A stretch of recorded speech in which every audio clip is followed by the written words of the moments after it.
It's an America East playoff rematch on Tom Brennan Court. Tonight, the Maine Black Bears trek west to take on the UVM Catamounts. It's college basketball on ESPN3.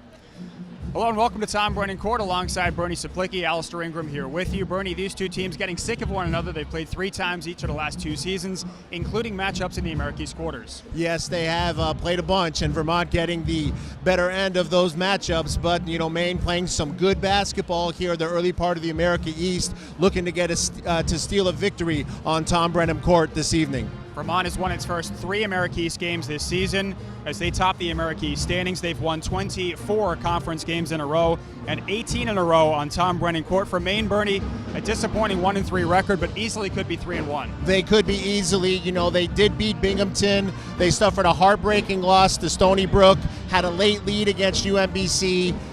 Had to hand it to them a little bit by Albany, but they scored 56 points in that second half, and so they are capable of scoring the basketball. And Vermont missing its leading scorer, Anthony Lamb, picking things up, different players each game, but the last 2, it's been Traybell Haynes. Traybell Haynes just really adding the three-point line to his arsenal offensively, hitting 4 the other day. And if he can do that, the reigning America East Player of the Year is going to be even that much more difficult to defend. 2 games ago, Traybell Haynes, a perfect 10 for 10 from the field against Dartmouth, following that up with a 20-point game for the Catamounts this past Saturday against Stony Brook. For Maine, the last time Aaron Calixte played a basketball game in conference play was at Maine 2 years ago against UVM. He missed most of the season with a foot injury, back and healthy, having a career year. Yeah, just having a great year. Calixte able to score the basketball very, very well, leading Maine, and someone the Catamounts are going to have an eye on to be able to stop. Someone who was also shooting 90% from the foul line. And you see his numbers in conference play, nearly 20 a game. That is second behind only Jahad Thomas of UMass Lowell. It's an American.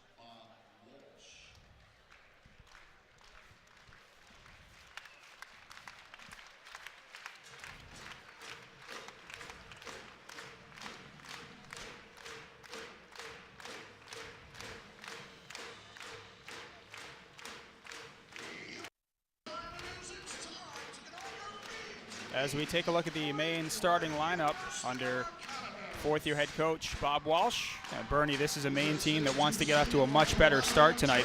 They're down at halftime to Albany on Saturday, 48-10. Yes, they were. A group, as you notice, a young group, 3 sophomores, 2 juniors, still trying to find themselves. But when you watch tonight, just make sure you got to take a focus on they want to get the ball up and have a lot of possessions. They shoot the ball quick in the shot clock. And for the Catamounts, really their bench leading the way this past Saturday in their win here against Stony Brook. They got 10 from Nate Rohr and 8 from Sam Bingba. Yes, just again the bench stepping up, as you mentioned, Nate and Samuel, but you get Cam Ward, Ben Shungu, Steph Smith, everybody at some point contributing to that team effort victory for the Catamounts over this Stony Brook on Saturday afternoon.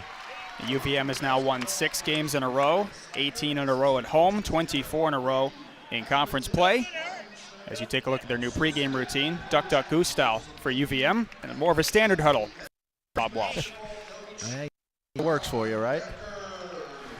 Just see what they do, get focused and get ready to go. As another great crowd here this evening on a very, very cold night here in Burlington. Yeah, we had a sellout here on Saturday for Stony Brook with a snowstorm earlier in the day. Cats with 2 games in 3 days.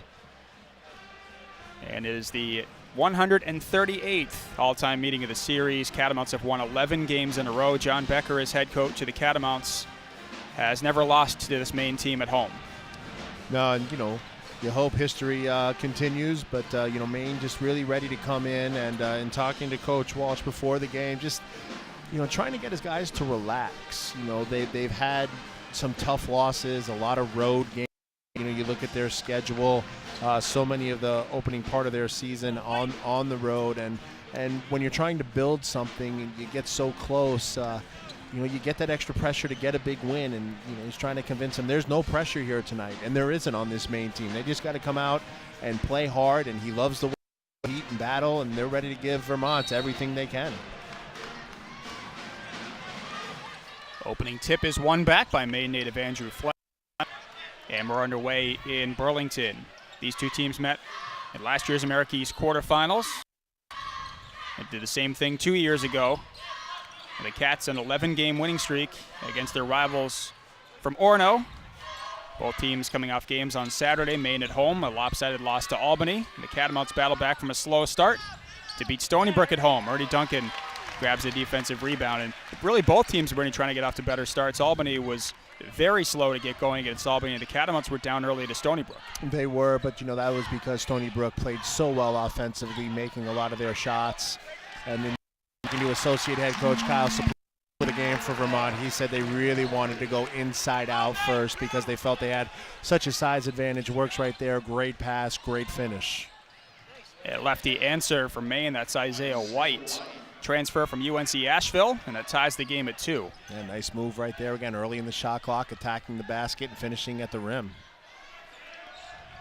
Some new bodies on this Maine roster from the last season.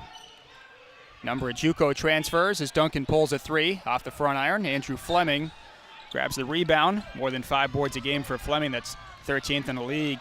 And a wild layup is off the mark. Dusan Majstorovic. Majstorovic trying to initiate the contact, but Everett Duncan doing a nice job backing off and just letting the referee letting him play on.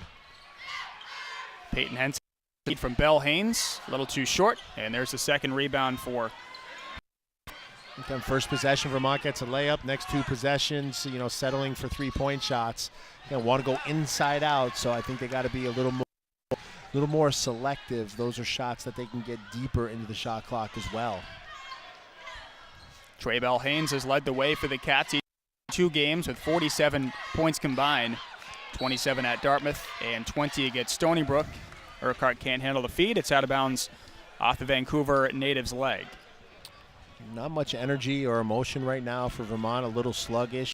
Good double team right there, knocking the ball off the leg of Urquhart. And Vermont got to find that next level of emotion.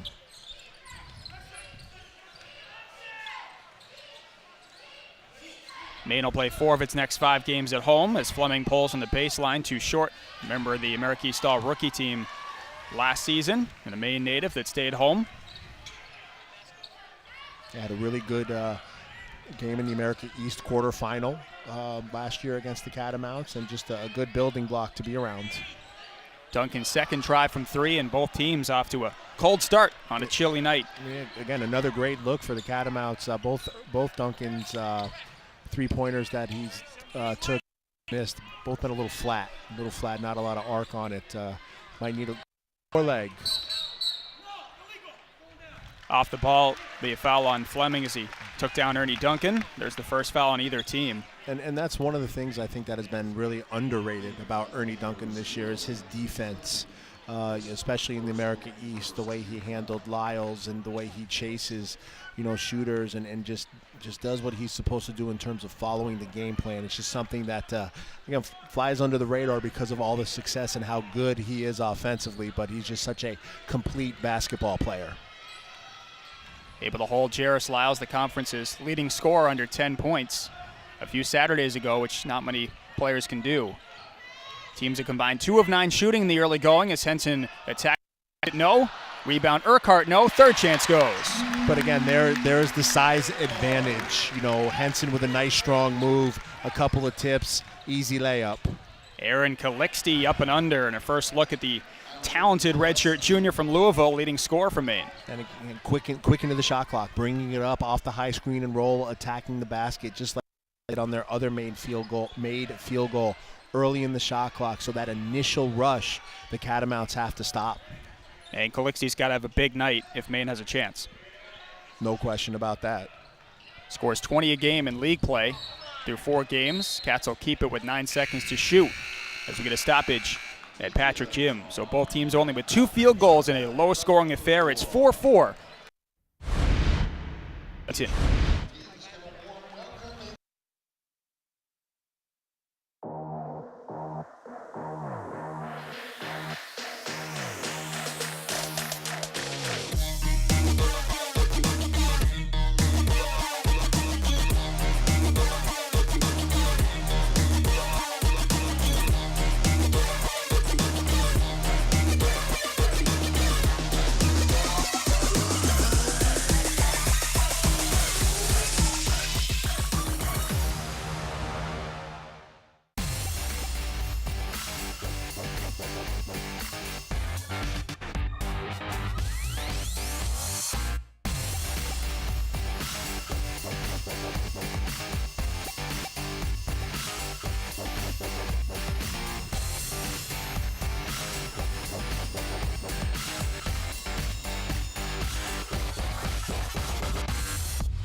I don't think you can overstate how big of an advantage it is to be playing a championship game in front of your home crowd. Standing room only, and just at the end, like having everybody rush the court, it's like a surreal feeling.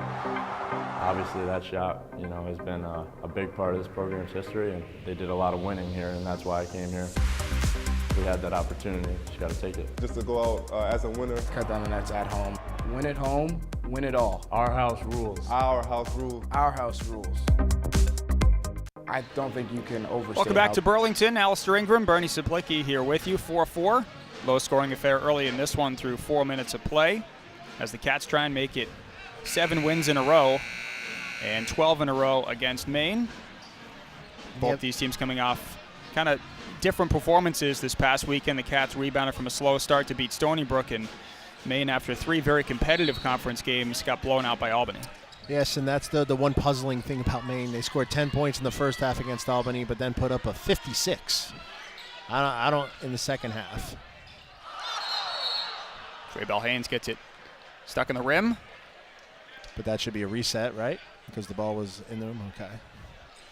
Again, I don't know. Maybe my expectations are too high, but it just feels very lethargic in the building right now. There's not a lot of energy. There's not a lot of emotion or excitement. It's kind of like, ho hum, here we are, but let's go. But it's just not there right now for me. Well, UVM came off a fairly convincing win over one of its primary rivals on Saturday, so perhaps hard to match that early. Urquhart has all 4 UVM points. Calixte and White, the Maine buckets. There's a second team foul on Maine.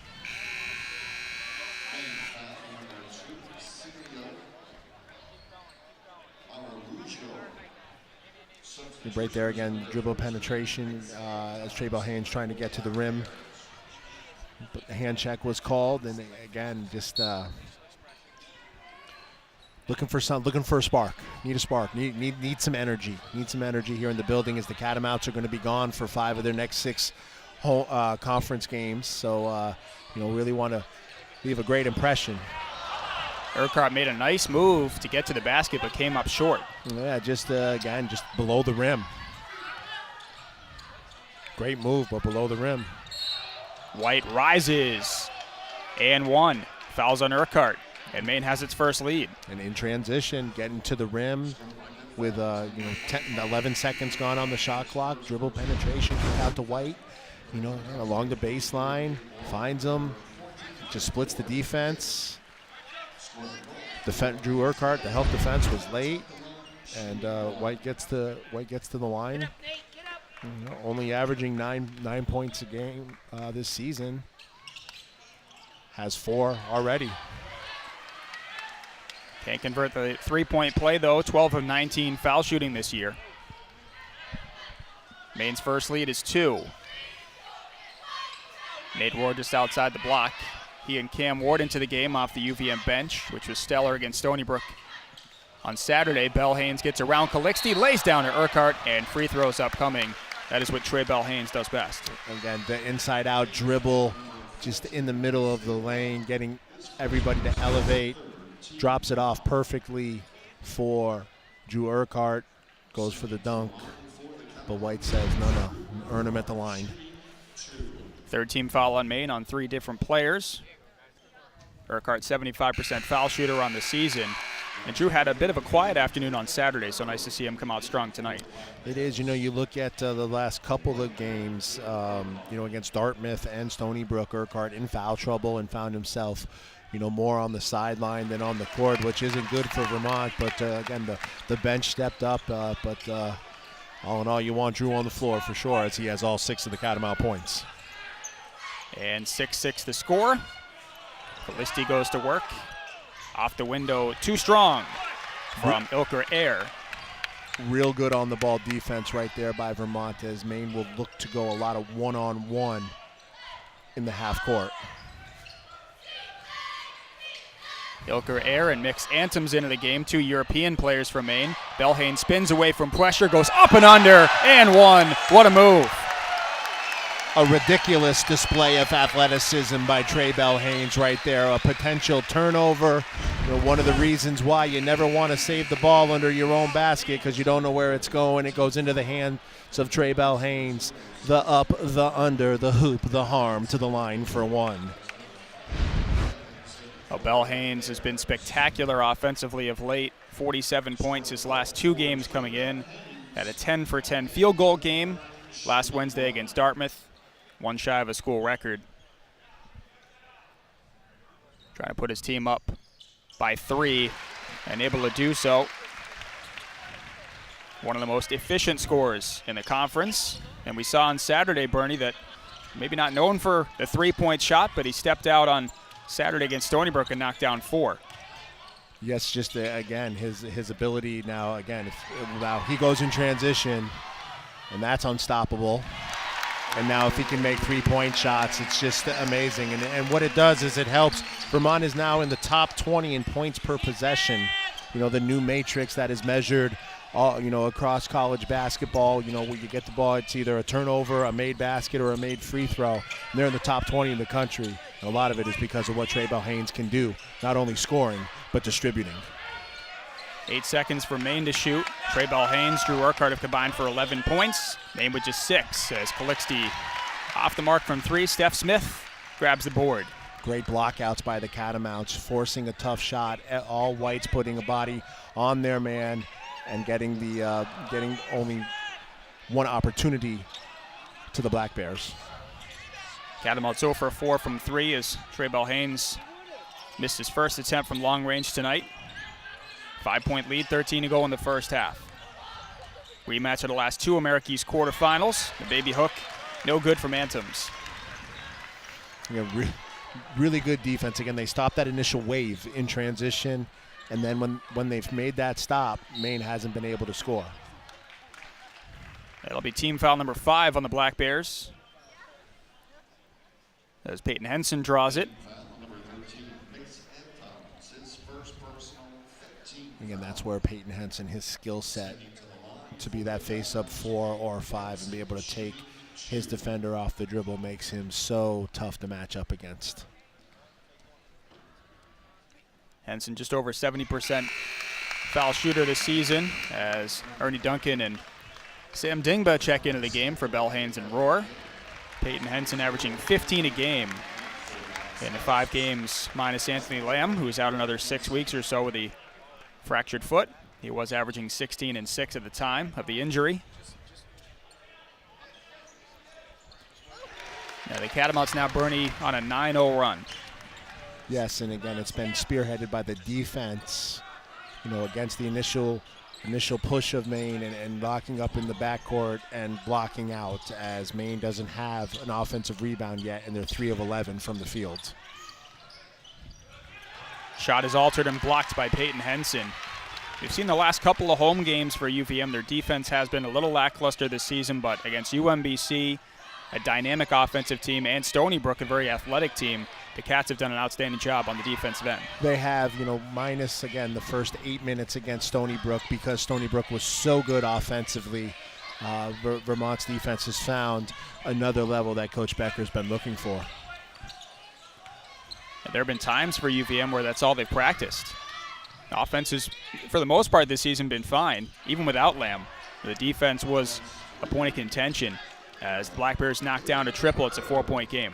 And right there, again, out behind the perimeter, and what builds championships is defense and rebounding, a staple for all the banners that are hung by this program. Last 3 knocked down by Ilker Air. Steph Smith too long. Air has taken 103 three-pointers this year. That's 6 in the conference. He loves to shoot from the outside. He'll try another and knock it down.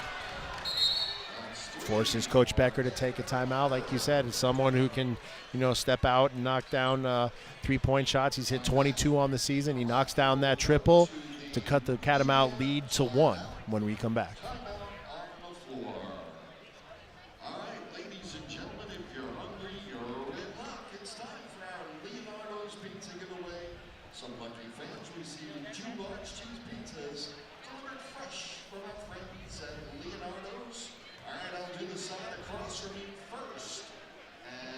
the winning section is Section 7. And in Section 7, it is row V as in Victor. Section 7, row V. All right, behind me, it is Section 2. And in Section 2, it is row G. Congratulations to our winners. Thanks to our friends at Leonardo's. And as always, share your pizza. Does our house rule? Find out in March when all rounds of the American East Men's Basketball Playoffs will be held at the home court of the higher seeds. Win at home, win it all. The American East Playoffs coming in March.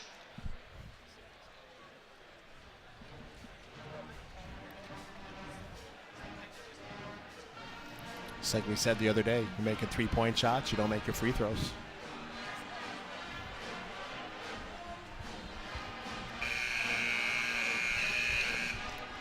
A 9-0 run for Vermont has been answered by a 6-0 run, a personal run from Urquhart of Maine. You look at the scouting report, Bernie, for Urquhart, just a straight 3 He's taken over 100 this season, and the Cats have lost him twice in a row. They have in the half court, or once in half court and once in transition, and he's knocked down a couple of triples to cut the lead down to 1 for the Catamounts. And again, someone you got to find in that initial wave of offense is where Vermont is struggling, and Maine is having some success right now. Maine has gone the Eastern European route a lot in recruiting. Urquhart, one of those, from Istanbul, Turkey. 2 of their starters from Serbia. No, you're excited tonight to try and pronounce some of those Serbian names. Hey, that's why basketball is a beautiful game, because everybody plays all over the place, and I will do my best. And I know I will screw up, but I will try. Dusan Majstorovic and Ilya Stojkovic in the starting 5 for Bob Walsh. Also have a Brazilian on their roster and an Englishman, Danny Evans.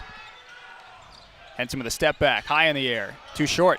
And Maine can retake the lead here. Coming down toward the midway point of the first half of play on this Monday night. And here is Danny Evans into the game.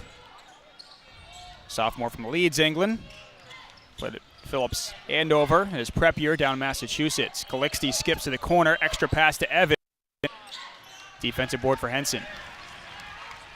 Once again, the Catamounts doing a tremendous job defensively in limiting Maine to 1 position. Right now, Vermont 0 of 5 from behind the arc, where the other day against Stony Brook they were 10 for 22. Dingba's shot was altered by Fleming. As Drew Urquhart comes back into the game for UVM, along with Dennis Ashley from Maine. Urquhart with a quick start. He scored his team's first 6. Once again, I think for Vermont now with 12 on the shot clock, with Maine having 5 team fouls and Vermont only having 1, again, we got to go back to what we mentioned right at the beginning of the game. They got to get the ball inside. Establish the bigs on the back to the basket. Urquhart in traffic, kicks out for Cam Ward, 1 to shoot, and knocks it down.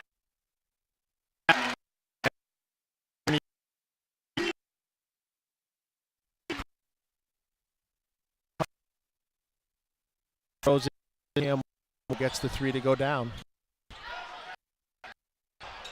Air down low to lob it out. Cam Ward has had some big games against Maine in the past. 2 years ago in the quarterfinals with 24. Answering 3, Calixte, who's had a quiet guy that can heat up quickly. He can, again, averaging 16 points a game on the season, shoots close to 90% from the foul line, over 40% from behind the arc. Just someone who can, a volume scorer, got a big 3 answer Cam Ward's triple, and Cam playing better and better with every game. There's a block by Evans on the help defense. It'll stay with UVM. Calixte last year missed most of the season with a face suffered in a practice. Actually did play against UVM in the first matchup, but that was the last play-in last year in January, and has come out strong this year as John Becker brings 2 new players in, Ben Shung, Roar off the bench, and it's a 1-point UVM lead. Maine is hanging tough here in the first half. Well, and again, it's just kind of stagnant in here. Couple of shots, miss a couple of shots, but Trey Bell-Haynes once again creating, finding Trey Bell-Haynes for another two. I'm sorry. Yeah, Trey Bell-Haynes creating to find Drew Urquhart for another two.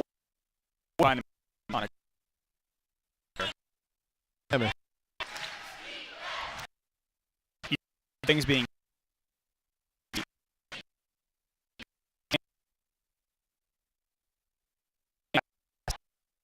maybe not making shots, you want to start getting to the rim. Trey's your guy. No question about it, because he just has another level of explosiveness with the basketball off the dribble. Urquhart now with 8 in the game to lead all scorers. Bell-Haynes will try his second three and knock it down. There's UVM's second make from long range. Inside-out game. Get it inside to Urquhart. Again, people still aren't a believer that Trey's three-point shot is his bread and butter, but it's starting to get better and better every game. Up fake from Fleming, rises and throws it down. Rockin' left, destroying the basket right there with that two. Pride of South Paris, Maine. That's a big-time move right there. A loud finish. You can hear that one back in South Paris. Already Duncan too short, and Maine is back to within 4. Fleming was the Gatorade Player of the Year 2 years ago in Maine. Wide open. Majstorovic can't hit. Would have been a big basket. And Maine has a second chance, though. And Calixte from NBA range. Wow. That was deep. And again, second offensive rebound. Opportunity right away. No patience right there. Maine just likes to let it fly early in the shot clock, and they get that three to splash down to cut the lead to 1. 13 minutes into the half. Shungu double teamed. Offensive foul. Yeah, dribbling along the baseline. Good help defense by their ball, coming back with the chance to take the lead. Respect is hard work. Respect is dedication. Respect is earned on the court or on the field. Respect doesn't judge based on sexual orientation or gender identity. Respect is being the first conference to partner with the You Can Play project. And the first conference in the LGBT Sports Safe Founders Club. Respect coaches, players, and the game. Respect similarities. Respect differences. Spread respect. Spread respect. Spread respect. Tough, powerful, versatile. It's a cat. Equipment you want, features you need, support you can trust. Now you can get a cat. Because for a limited time, Milton Cat is offering 0% financing for 60 months on most machines. Now you can at Milton Cat. I don't think you can overstate how big of an advantage it is to be playing a championship game in front of your home crowd. Standing room only, and just at the end, like having everybody rush the court, it's like a surreal feeling. Obviously that shot, has been a big part of this program's history, and they did a lot of winning here, and that's why I came here. We had that opportunity, just got to take it. Just to go out as a winner. Cut down the nets at home. Win at home, win it all. Our house rules. Our house rules. Our house rules. I don't. We're back here in Burlington, Martin Luther King Day, and the Maine Black Bears hanging tough with UVM. Every time Vermont has made a mini run, Maine has answered back with a mini run of its own. And a very impressive opening 13 minutes, Bernie, from the Black Bears.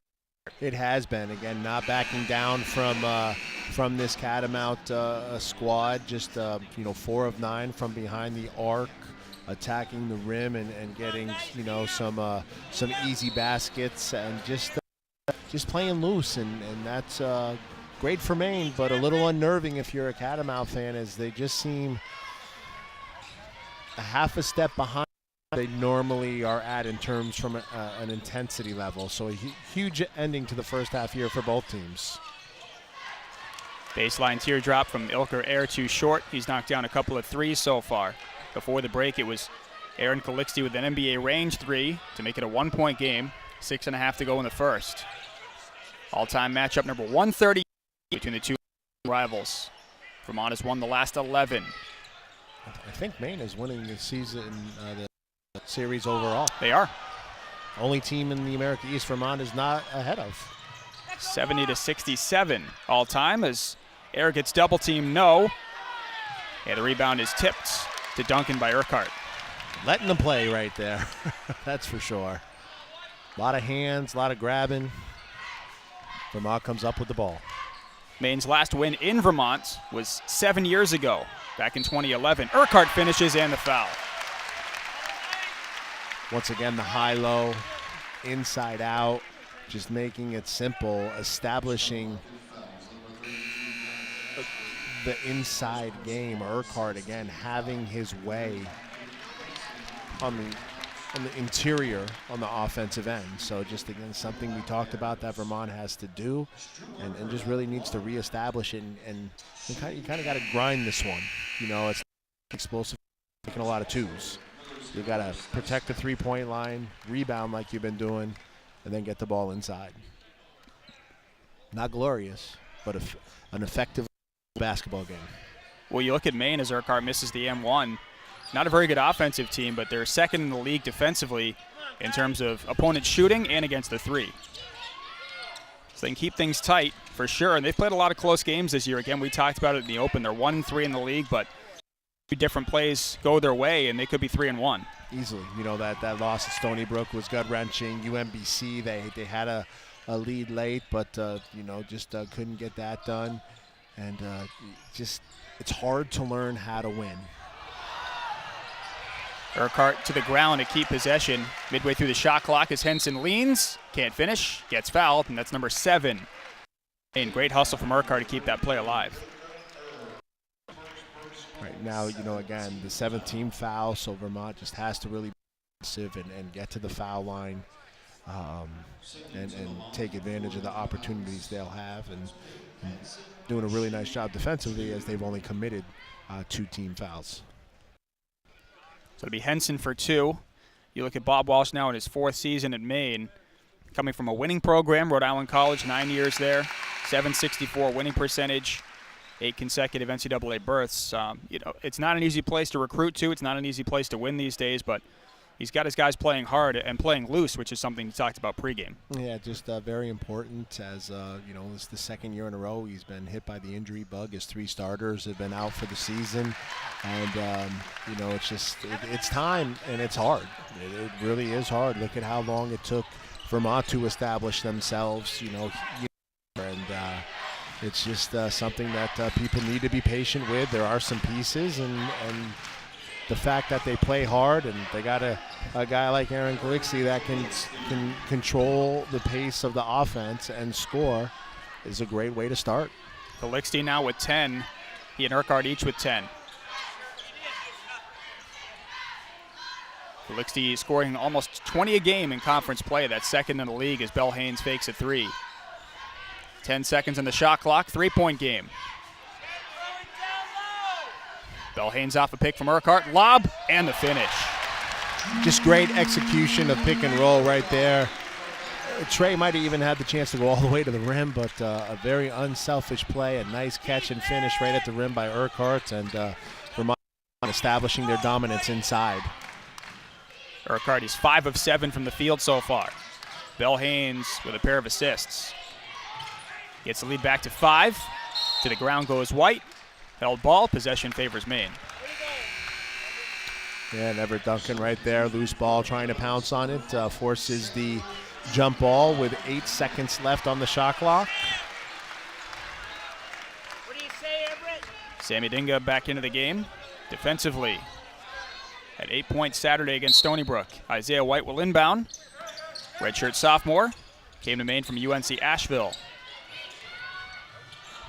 Ararujo launches and gets the roll. He wanted contact. Initiated the contact, lowering that shoulder, creating some space, finishing with a nice friendly roll. Gets it to go down. Maine falls back in the zone. Again, a nice shot by Maine right there at the end of the shot clock to keep it within striking distance as they're down 3. And Bell Haynes answers at the other end. Double clutch off the window. Yeah, just slicing the zone, catching the ball, and getting to the rim and finishing. Bell Haynes now with 10. Calixte rattles out a 3. Again, another shot clock, or another shot taken 8 seconds into the shot clock. Henson shut off by a double team. Wide open Steph Smith from the top. And a defensive rebound, Isaiah White. The lead stays at 5 with 3 to go in the first half as Celio Araújo runs the point. 5'10" from Brazil. Just knocked down his first bucket of the night for this international Maine squad. There's Air again, way off the mark, contested by Henson. But, again, he was open, but that's just a good contest. That was the 2 that he's made weren't as contested as well as that one, and that's just solid defense by Vermont. And that's a shot Maine wants to get because he can knock those in. UVM patient offensively, take it down under 10.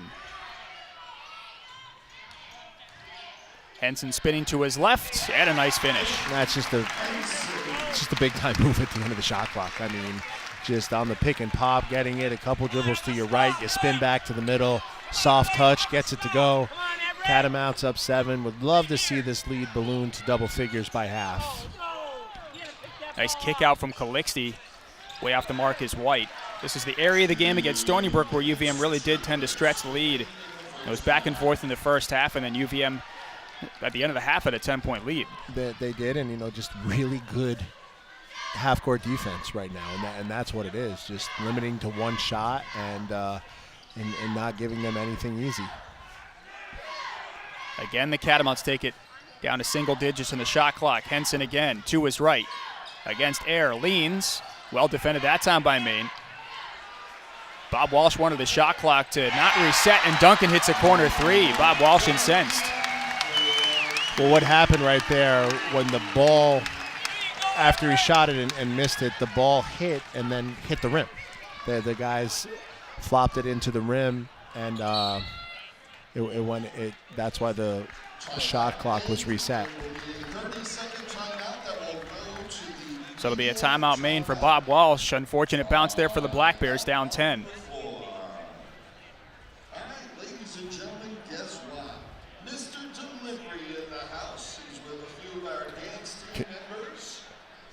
Can we see that last play?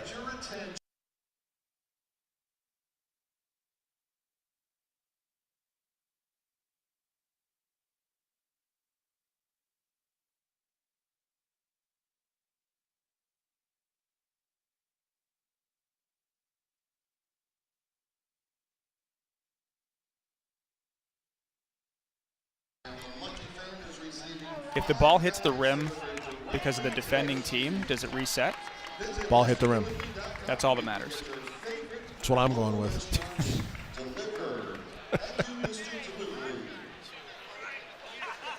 I could be wrong, but the ball hits the rim. But if Samuel, you keep it going. Yeah, got to keep going.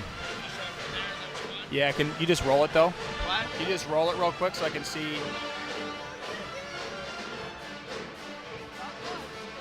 Oh yeah. Yeah. See? Dingbo was right going for it, but even if he doesn't touch it, there it's off the rim. Correct. Yeah. But it's Dingbo who hits it and hits it into the rim.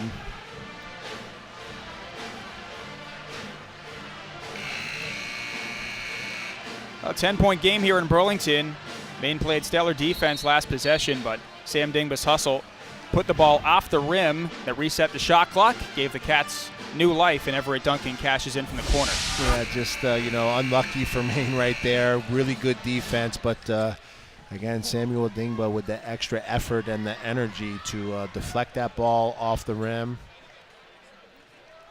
And Vermont gets the long rebound and the 3 from the corner. And Bob Walsh is still frustrated, but hasn't had a chance to see the replay yet. He thought the shot clock shouldn't reset, but it clearly hit the rim. An otherwise good defensive trip from his team, which is now down by 10. It's exactly what we saw Saturday. UVM ballooning the lead 2-10 near halftime against Stony Brook. Just the third team found the Catamounts. They have 3 more to give here in the final minutes and 1 second. Yes, they do, and again, be interested to see how Vermont kind of plays this. I think, with 1:01 to go and 20 seconds on the shot clock here, we'll see if Vermont uses those fouls. Dingba almost had a steal. 13 seconds to shoot. Isaiah White weaving through traffic, gets back to his feet. 5 to shoot. Here's Fleming backing down on Dingba, rolls to his left, and get himself to the free throw line. Yeah, again, right there, just Fleming attacking, spinning back to his left, and a nice solid move right there. Gets the foul and be able to go to the line.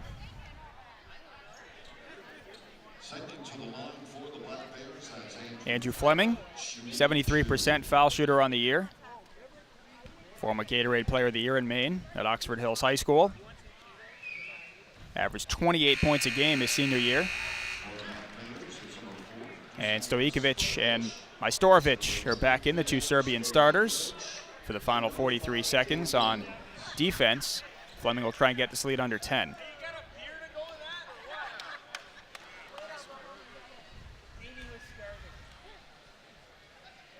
Fleming 6'7", 222, lefty shooter, 1 of 2. 75% or 73% shooter on the season. Knocks down 1 of 2 to cut the lead to 9. Maine kind of still sitting in that zone. See how Vermont backs it. About a 12-second differential. Belhane's open. Sets up Ernie Duncan. Still plenty of time to shoot.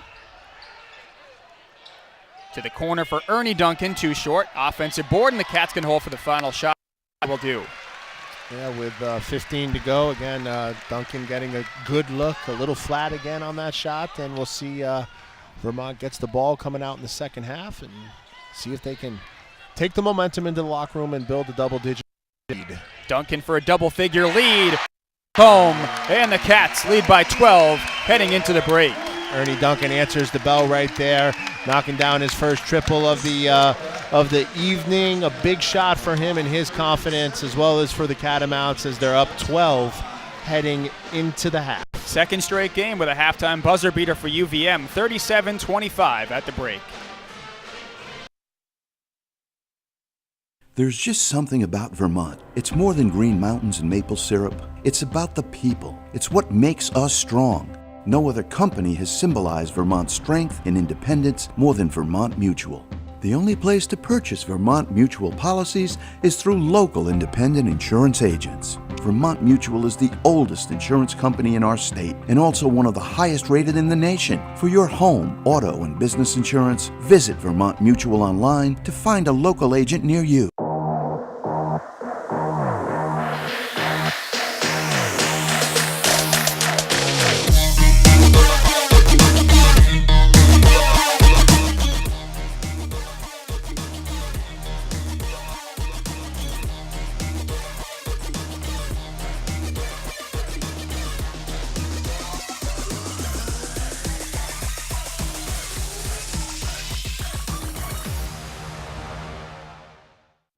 Hey, I lost my debit card. Do you guys do instant replacement?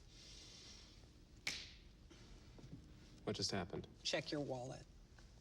No way. Your debit card should arrive in 7 to 10 business days. It's time to bank human again. Get debit cards on the spot and deposit checks right from your phone. At TD Bank, America's most convenient bank. The America East Women's Basketball Championship in Portland. Coming back to Maine, especially Portland, being so close to family, was an amazing feeling. The atmosphere was phenomenal. Maine has a great support system, especially towards basketball. Portland is a great area. I'm not far from it. There's such great scenery. I love visiting there. Visit Portland for the 2018 America East Women's Basketball Tournament, March 3rd and 4th at the Cross Insurance Arena. Tickets are on sale now. Hey, Portland, we'll see you in March. Food for thought. It's more than a common phrase. It's the intellectual nourishment that surrounds us at the University of Vermont. Those ideas. That atmosphere, those classes that get us up in the morning and keep us up at night. Food for Thought connects us to other hungry thinkers. Thinkers who will change your world. Like this one. Or even this one. All the food for thought in the world is on the menu at the University of Vermont. Let's dig in. We are the curious, the explorers, the innovators. Defiant in the face of the status quo, unbound by tradition, unlimited in our potential, relentless in the pursuit of tomorrow's big ideas. We are Stony Brook University. We go far beyond. All right, fans, it is now time for the TD Bank Trivia question. Welcome back to Burlington, where your halftime score reads Vermont 37 and Maine at 25. Ernie Duncan hitting a straightaway 3 at the buzzer to give the Cats a figures in that first half. And Drew Urquhart with 12 and Trey Bell Haynes with 2. Catamounts again offensively. Establishing the inside as Drew Urquhart had a big first half. Just kind of controlling the paint, and something Maine's going to have to adjust to in the second half. The Catamounts stepping up their defense as well, as Maine was 10 for 28 from the field in the first half. As we check your out-of-town scores, presented by Cannon Solutions America. One final from earlier on today as New Hampshire grabbed its 4th win in 5 games. James Brody in process near halftime. Yeah, looks like UMBC's in total control. Albany and Binghamton, always a battle in a close game there, and the Vermont Lady Cats coming up just a little short up in Maine today. Yeah, we get 2 more home games this week on ESPN3. Both the women will face UNH on Thursday, and then Hartford on Sunday afternoon. Yeah, be exciting to take care of, see the UVM Lady Cats come back against a couple of good America East foes, and give everybody a little taste before they get ready to watch the football on Sunday. So midway through this one here at Tom Brennan Court, it is UVM with a 37-25 cushion, and we'll come back after a quick timeout. Some of your halftime stats here in Burlington. $100 thanks to Flat Fee Real Estate, the official real estate partner of UVM Athletics. Now, Shay, are you ready? Ben, are you ready? All right, 3, 2, 1. And we're on. All right, some strong shots. Fans on this side right here, I want to hear you cheer for Vermont. I want to hear you cheer for Are we doing on-camera stats here? Fans over here. Off-camera stats? Yeah. Woo. Okay. 10 seconds of question. Here we go, man. It's this way. 3, 2, 1. How many did we make over here? 2? That's awesome. How many did we make over here? 3? All right. We have a winner. Ben from Jericho, Vermont tonight has won. He made 3 baskets to win. Now, over the course of the season, we will be tracking the 2 contestants who shoot the most free throws. They will be invited back at our last game to shoot it out for $1,000, courtesy of Flat Fee Real Estate. Another round of applause to these guys for coming out here and doing some free throw shooting tonight. Back to you, Steve. Thank you, Sean. Great job. A big thank you to our Brazil sponsor, the 2017-18. I'm always worried you're going to forget those. Sorry. The run at the end of the half was 16-5.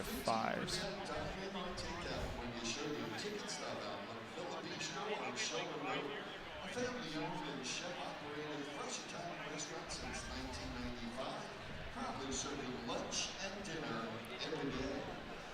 Essex Family Milk is the official milk provider for the Vermont Catamounts. Essex Family Milk provides themselves on experience, complete care, comfort, and convenient hours.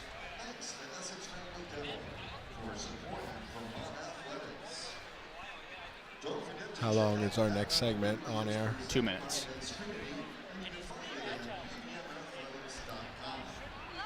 This year, the Cats win, the community wins. Go there. Rebounding. Mutual Insurance will donate $100 to the Boys and Girls Club of Burlington. Special thanks Insurance, a life mutual protecting Vermonters since 1828. It's halftime in Burlington. Vermont closing the first half on a 16-5 run.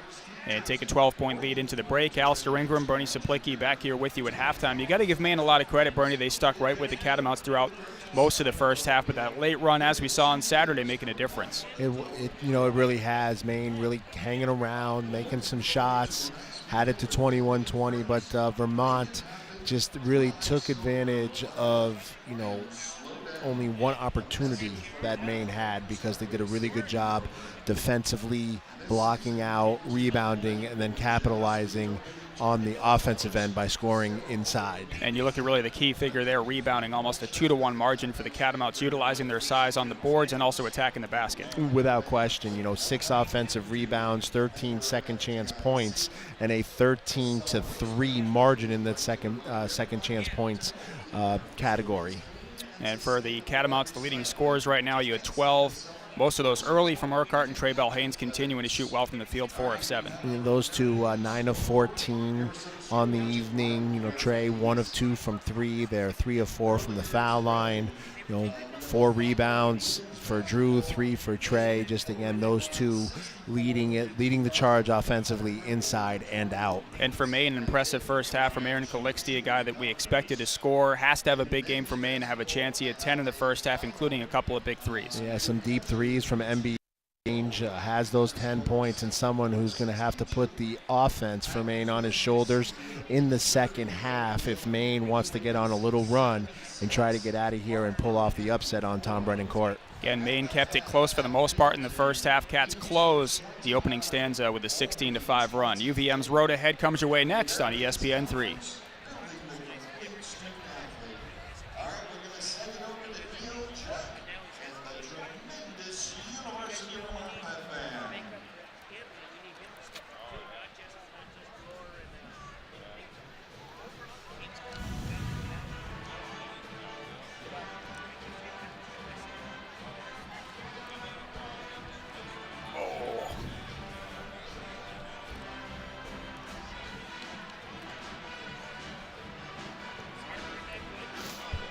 And that doesn't even include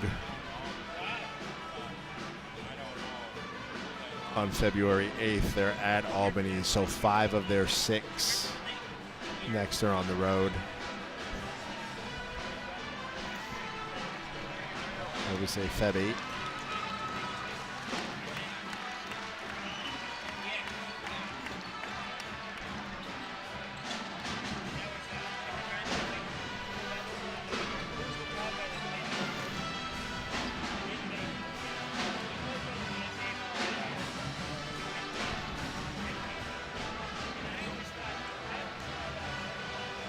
So this is a minute total. Okay.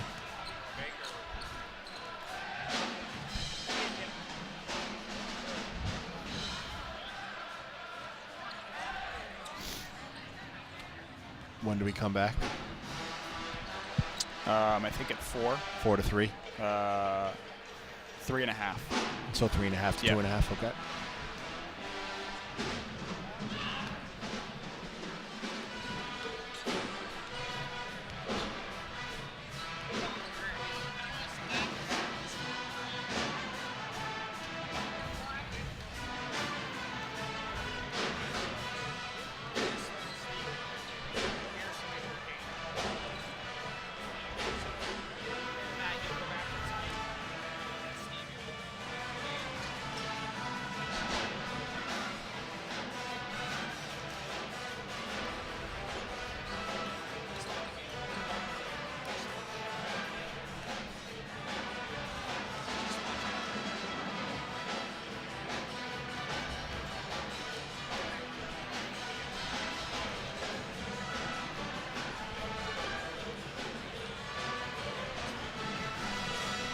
Back at halftime, once we take a look at the road ahead for the Catamounts, an emphasis, Bernie, on the road as they go away from Patrick Gym a lot in the next month. Yes, and you look at this screen, not only are 4 of the next 5 on the road, you can even throw in their the game after UMBC, February 8th at Albany. So 5 of 6 on the road, and going to be a true challenge for the Catamounts, as everybody will be geared up as the King of the Mountain is coming to a town near you. And hard to not look forward to the only home game in that stretch, a championship rematch against Albany next Wednesday. Yeah, not only for the cause, the rally around mental health, but anytime Will Brown comes to town with the Great Danes, it's always a battle. It was a battle last year in the conference championship game. UVM came back to win it. They're in their 6th America East title. It'll be a great battle next Wednesday. We're back here with you on ESPN3. Final timeout at halftime in Burlington. It's a 12-point UVM lead. Second half straight ahead.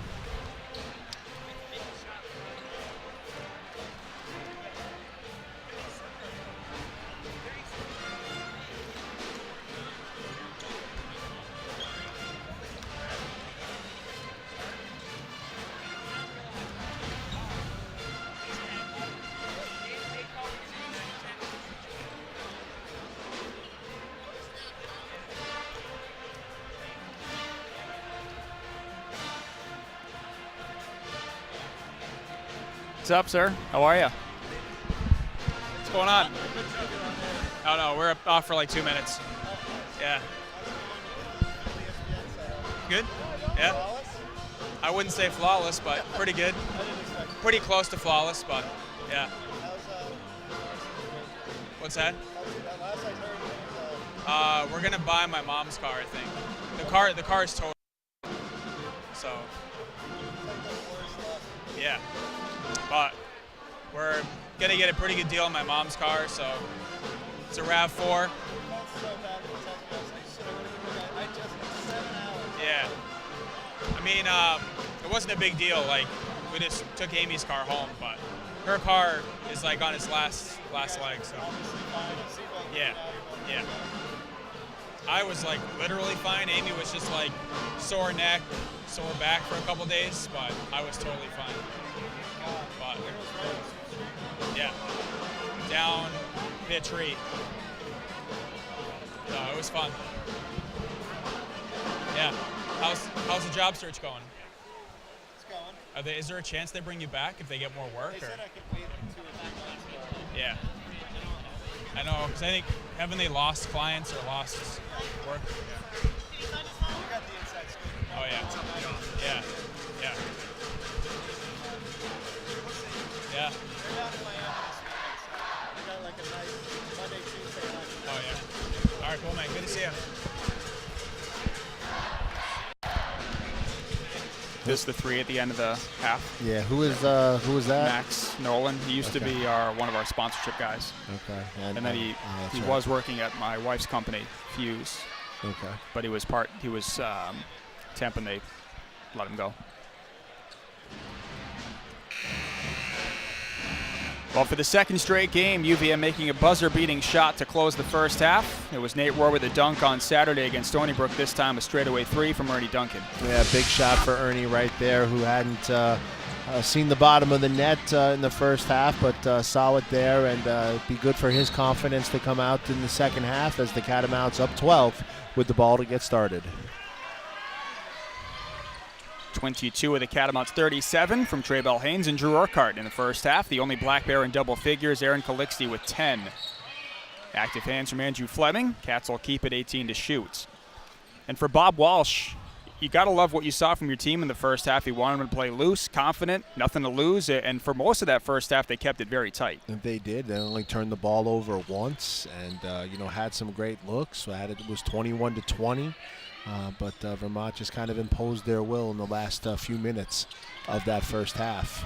A 16-5 run to close the half, and UVM with a game-high lead of 12.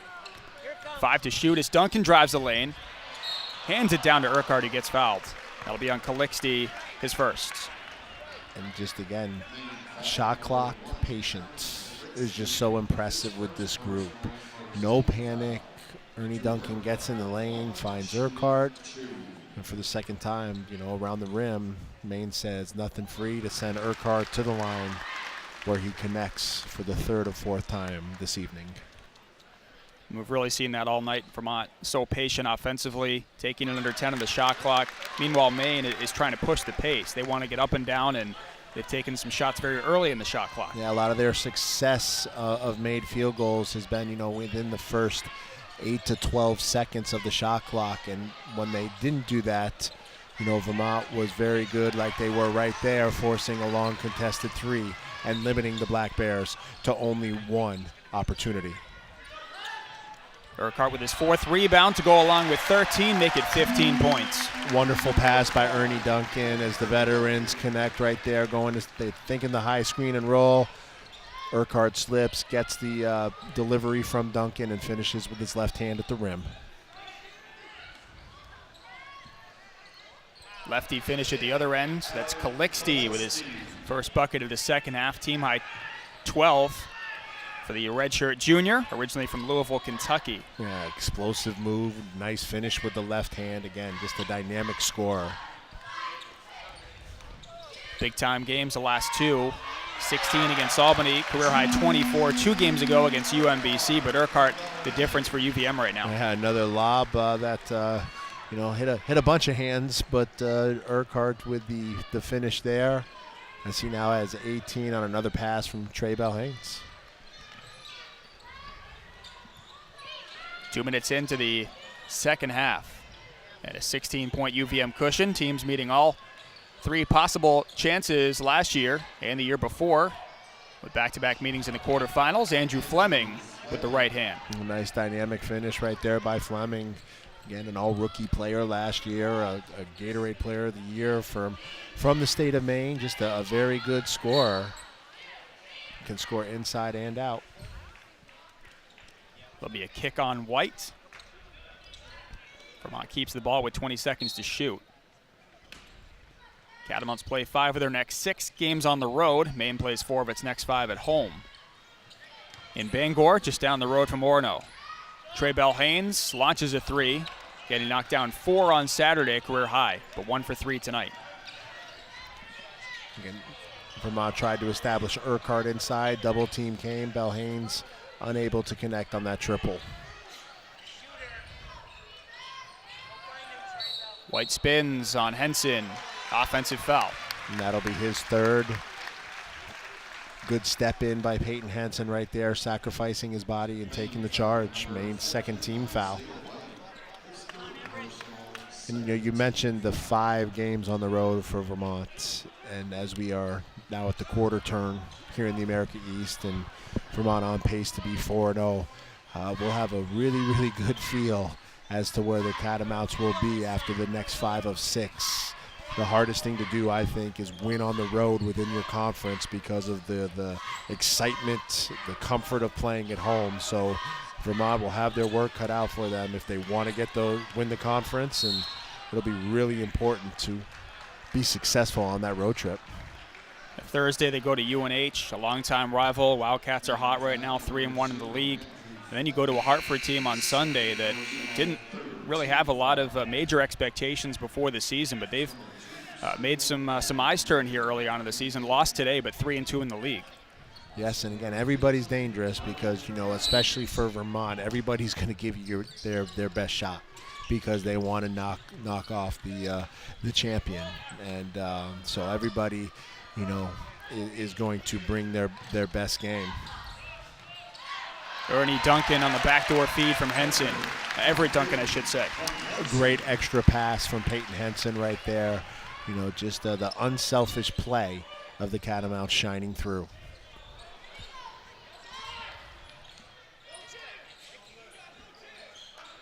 Catamounts by 16 again. Just over 16 to play in the second half. Maine trying to beat Vermont for the first time in 5 years. And leaning in for the foul that time was Henson. A little puzzled about the call. It'll be the Catamounts' first team foul. That's been a major factor the last couple of games for UVM. They've had a few individual players in foul trouble, but as a team, really the first half of the last 2 games, they've had a ton of fouls to give late. Yeah, that's just, again, moving your feet, not reaching in, playing disciplined defense. And, again, it's always beneficial because you don't foul, you can't give them a chance to shoot free throws. Only 5 total fouls in the game on UVM, and 2 of those were in the final couple of minutes of the first half. Calixte rises, shot's good, plus the foul.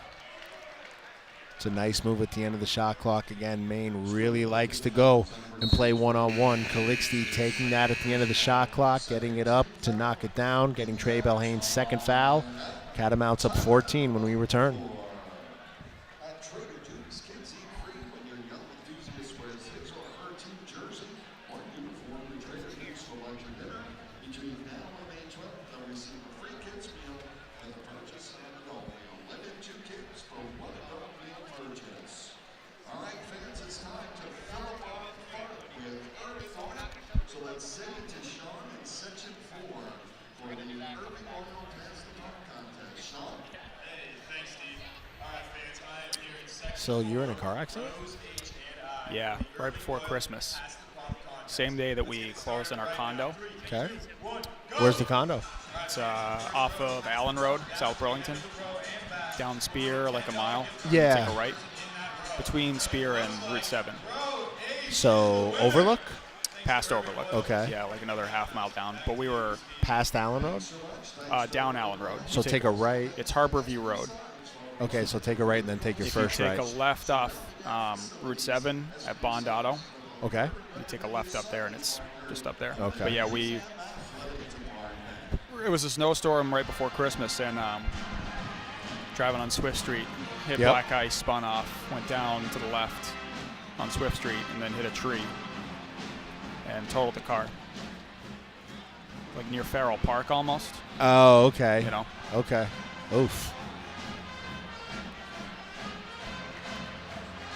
Vermont leading some elite company right now in terms of conference win streaks, 24 in a row. That's regular season only, dates back 3 seasons, and some other fantastic mid-major teams on that list. Yeah, it's, Wichita State, enough said right there, and what they've been able to establish, a team that is going to make some noise this year. The Nevada Wolfpack, very, very dynamic roster, bunch of different scores, everybody 6'6", 6'7", that can shoot on the perimeter, a team that will be heard of as we get closer to March Madness time.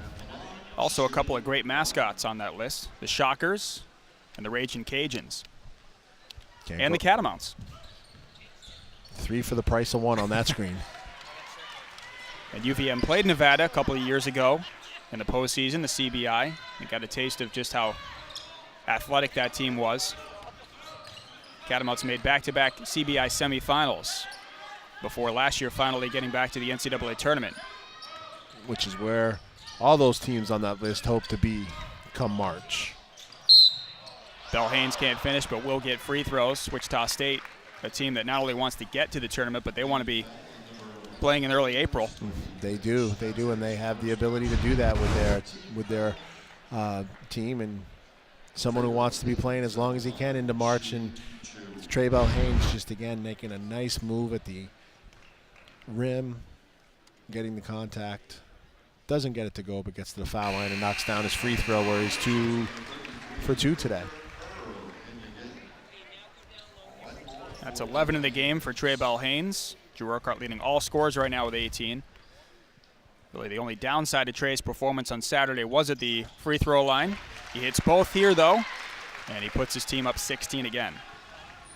And just a quiet 16-point lead for the Catamounts, just really doing it methodically.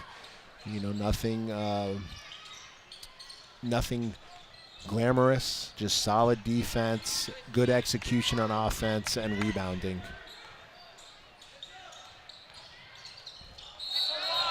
That'll be steps. It goes on Celio Araújo, the junior from Brazil. He tried to weave into the lane and turns it over. Maine has done a nice job tonight to limit those giveaways. Just their 3rd. UVM only has 4. So fairly well-played game so far by both teams. Yeah, got to value the basketball, and a couple of those turnovers right on cue right there. And, a couple of those turnovers have been offensive fouls. So really the basketball has been taken care of. That'll be the 3rd on Trey Belhanes. Get our first look of the day at Vernon Lowndes Jr., who is a junior out of Charleston, South Carolina. UVM New Hampshire on the women's side this Thursday at 7 o'clock. And 2 free throws for Lowndes Jr., who played his first 2 seasons at the JUCO level, University of South Carolina, Salkehatchie. That's the first time I've ever heard of that location, USC Salkehatchie. Didn't know it existed, but it does. He scored 19 a game there last year. That's impressive. Just had a friendly roll right there and gets that second one to be true with a splash. The Catamounts up 14 with the ball. Lowndes came in as just a 59% foul shooter, but makes both. Lead down to 14. Cam Ward replacing Trey Bell-Haynes for the time being. The long two comes up short from Urquhart. So the Cats, again, only with a handful of fouls all game, but Bell-Haynes does have 3, and actually stays in the game. Cam Ward came in for a different player, and here's Bell-Haynes in transition. Drives the baseline, goes up and under, and finishes. Again, another phenomenal move right there by Trey Bell-Haynes, using his athleticism and finishing around the rim. Just has such a great feel for where he is on the floor. And John Becker trusting Trey as well, defending Calixte with 3 fouls. Yes, and you got to lean on your senior sometimes, see what happens. Steph Smith getting ready to check in. Got to believe he'll be coming in for Trey on the next whistle. Fleming almost had the putback in the reverse lay-in, but came up short. Henson off the screen with Ward, rattles out. 49-33. Good pick and pop right there. Great look for Henson. Just kind of pulled the string a little bit. Didn't leave that foul through up to be pure. Travel. Fleming leans in and took steps. Well defended by Drew Urquhart, who kept his feet planted. Here's the baseline drive from Trey Bell-Haynes. Just avoiding people, using the rim to shield defenders away, reaching back over with his right hand and finish. Just, again, another dynamic move by Trey. 14 points, 4 rebounds, 3 assists for the reigning America East Player of the Year. He's on the bench for the time being, getting a breather along with Drew Urquhart, Steph Smith, Sam Dingba back in the game. Cats trying to win their 7th consecutive game. 13-5 right now, tied for the most wins in New England with Rhode Island. The Rams are having a great year in the A-10.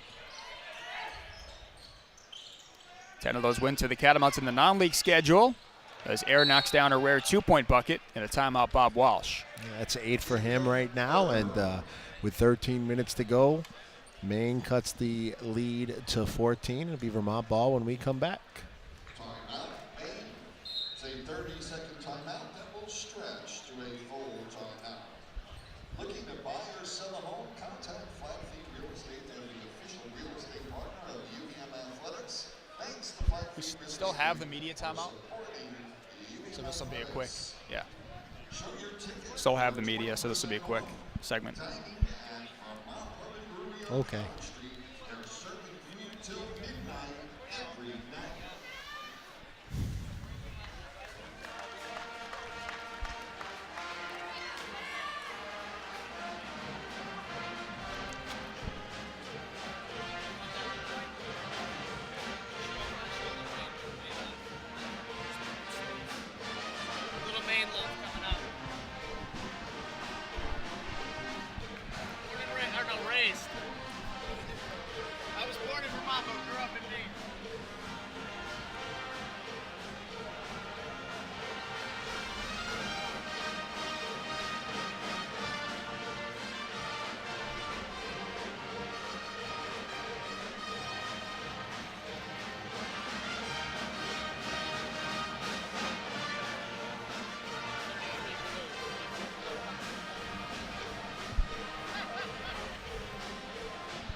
14-point UVM lead with 7 gone by in the second half. A rare 2-point attempt from Urquhart Air goes down, and Maine is refusing to let this game get out of hand.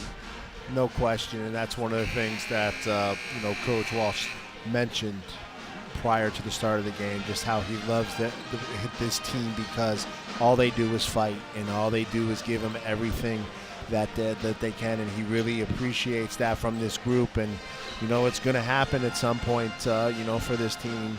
Hopefully not in the next 13 minutes as a Catamount fan, but, it is going to happen. There's pieces there. There's a lot of talent, and it will happen.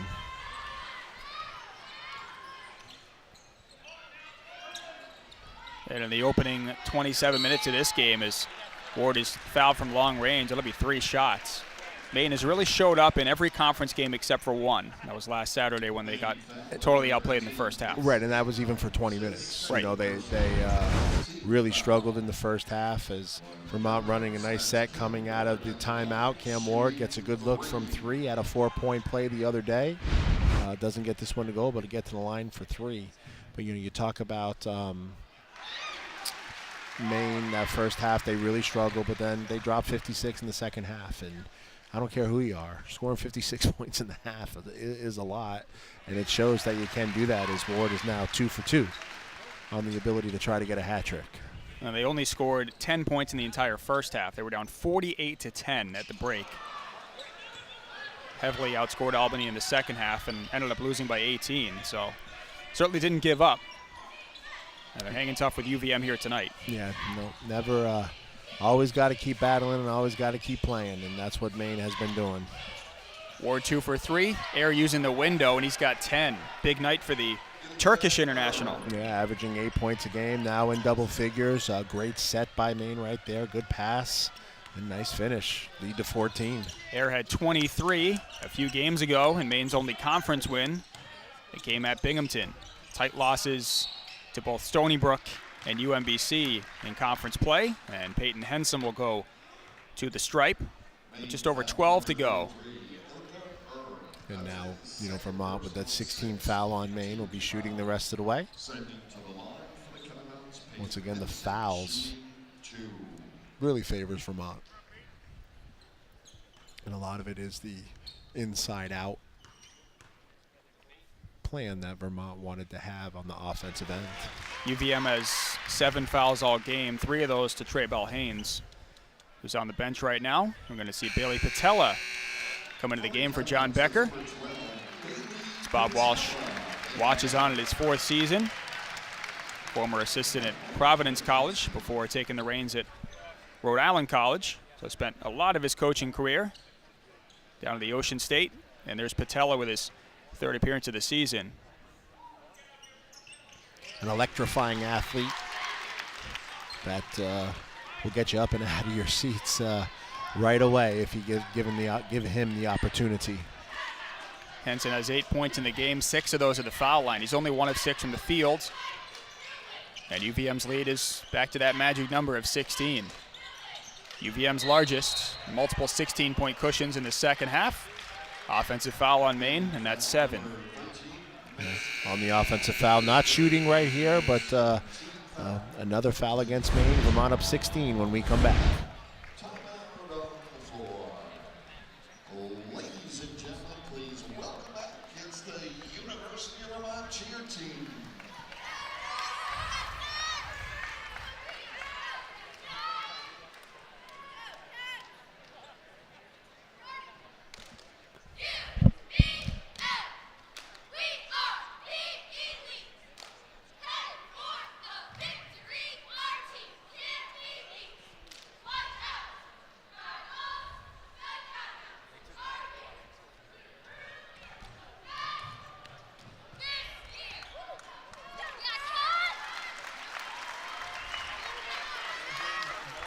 The men's basketball team will return home on January 24th when they'll host the American East rival Albany for our annual Rally Around Mental Health game.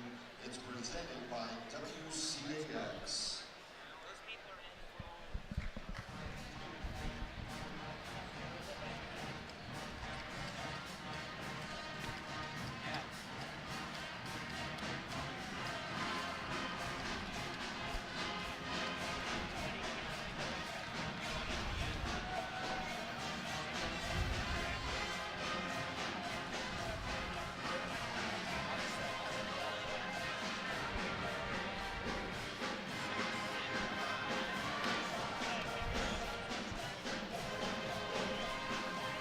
Catamounts in a cheerful mood, leading by 16 points. Well Eight gone done. by in Well the done. second half. Pun intended. And well 53-37. well executed. Appreciate it. I was thinking of that the entire commercial break. I don't believe that. Cam Ward just knocked down 2 of 3 at the foul line. There have been some youthful mistakes of late for Maine. Ill-advised fouls. It's 3 now on Nick Santums off the bench and 2 on Urquhart. So UVM, major factor in the final 12 minutes here. It'll be, you would think, a lot of free throws for the Catamounts. Yeah, just have to be aggressive as Maine, again, coming out of the timeout, trying to up the tempo, showing a little three-quarter court pressure, falling back into the 1-2-2 zone. Double screen for Cam Ward. Tries to enter the post to Henson. It's taken away by Urquhart, who's got 10 already today. Falling away, and the putback goes down from Fleming. When you talk about never giving up, you know, the pressure, get a steal, go coast to coast, a miss, and then Fleming trailing and getting the tip in. 7 points, 5 rebounds for Fleming, right around his season average. 14-point game. Vermont's largest lead in the second half multiple times has been 16, but Maine keeps hanging around. Cats get into the teeth of the zone, and Henson finishes off the feed from Ernie Duncan. Yeah, great little execution, little triangle set, getting Duncan into the high post area, receives the ball, looks opposite right away as there's was an overload there, and gets Henson for the easy layup at the end of the shot clock. Lowndes Jr. the offensive rebound, 3-ball no good from Dennis Ashley. And Sam Dingba's fouled just after grabbing the rebound. Cats now have 3 players in double figures. Urquhart with 18, Belhanes with 14, and Henson now with 10. Yeah, great block out by Dingba right there, just holding off Fleming, and might have lost his balance. I don't know if he was really pushed right there, but the effort to block out gets the reward of the whistle, and Dingba gets to the line. Third personal on Fleming, 1-1 for the Quinnipiac transfer. 3 on Fleming, 3 on White, and 3 on Antums. And 8 team fouls on Maine, so the Cats are 2 away from the double bonus. Coming down toward the midway point of this second half. At Patrick Gym, Cats trying to extend their winning streak in the series to 12. Fall away 3, absorbing contact, Calixte. That's a great shot right there, a deep one that was contested, and just knocks it down to cut the lead to 13. He's now got 17, and just again, you can just see how well he can score. Impressive finish for Bailey Patel, his first collegiate bucket. Yeah, just a nice catch and finish going to the rim. You know, just again, up around the rim to finish. Back and forth we go, 15-point game. Here's Ashley getting Urquhart in the air and draws contact. A block on the Catamounts and free throws for Ashley, the redshirt sophomore from Los Angeles, California. Yeah, there's a nice pass by Ernie Duncan again to Bailey Patella, getting to the rim and finishing. And just, again, Maine really moving the ball quickly. That possession, Vermont on their heels a little bit, leaving their feet when they shouldn't be, allowing Maine to get to the basket. A block was called, but Maine not taking advantage on that first free throw opportunity. So Dingba with his second personal, along with Patella check out. Bailey Patella getting his first NCAA basket on the layup. And Trey Belhanes with those 3 fouls back in to run the floor for the Catamounts. Ashley's second foul shot is good. 11-19 from the stripe this season. Isaiah White back into the game. Speaking of players with 3 fouls, 14-point game with just under 10 to go. Cats trying to win their 19th in a row at Tom Brennan Court, and their 25th straight in conference play, the longest active streak in D1 basketball.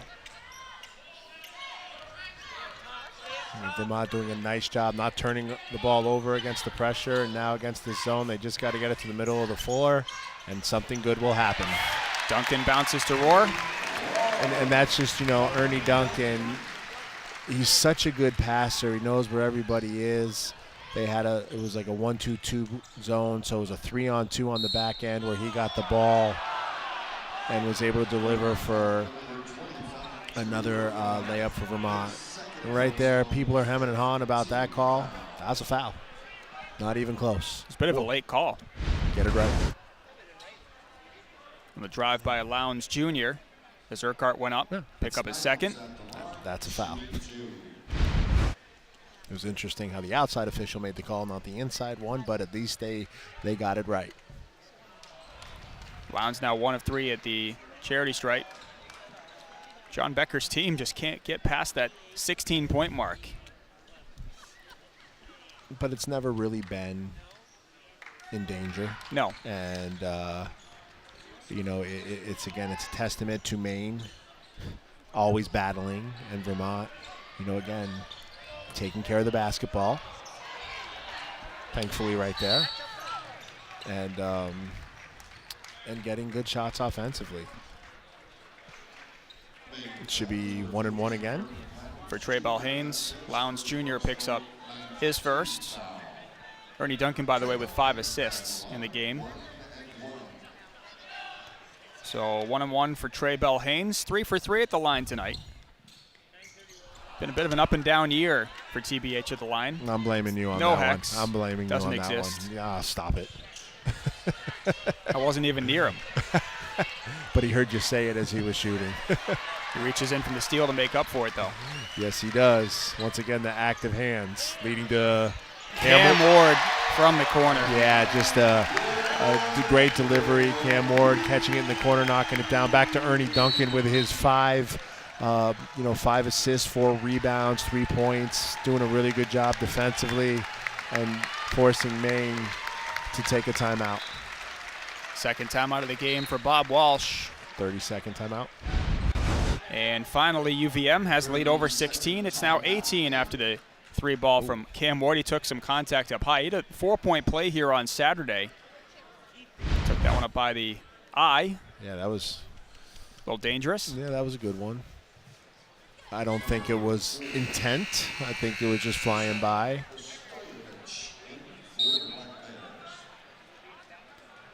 Ward now with 8 points for the Catamounts. Another balanced scoring attack for UVM, 3 in double figures. And a total of 8 players in the game that have scored. Cats shooting 51% from the field and an impressive 15-19 foul shooting. That was one of their only negatives on Saturday, was at the foul line, and today making up for it. Yeah, 17 for 32 on Saturday afternoon, but definitely making up for it today. And in total control right now. They're going to have to make some free throws down the stretch as well. Maine has 9 team fouls, so maybe 2 foul shots from here on out for the Cats with 8.5 to play.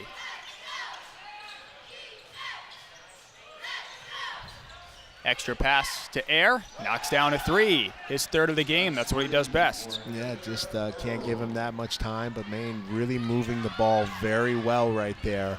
Getting a good shooter, a great look, and he knocks down his 3rd triple of the evening.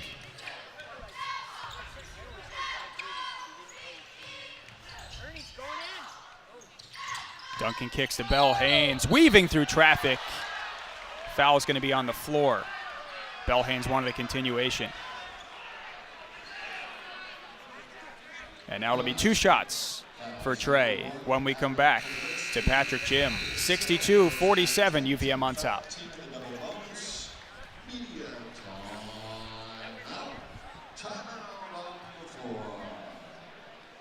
Was that a foul? I don't know. Yeah, hands were up around the back.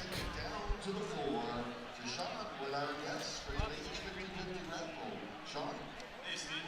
So tonight, the amount that the lucky winner will be taking home is $785.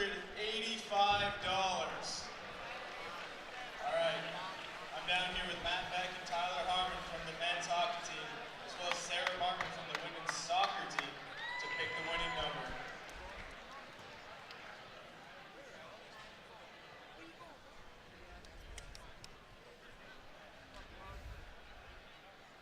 Congratulations. Winner number 7, 3, 4, 8, 5,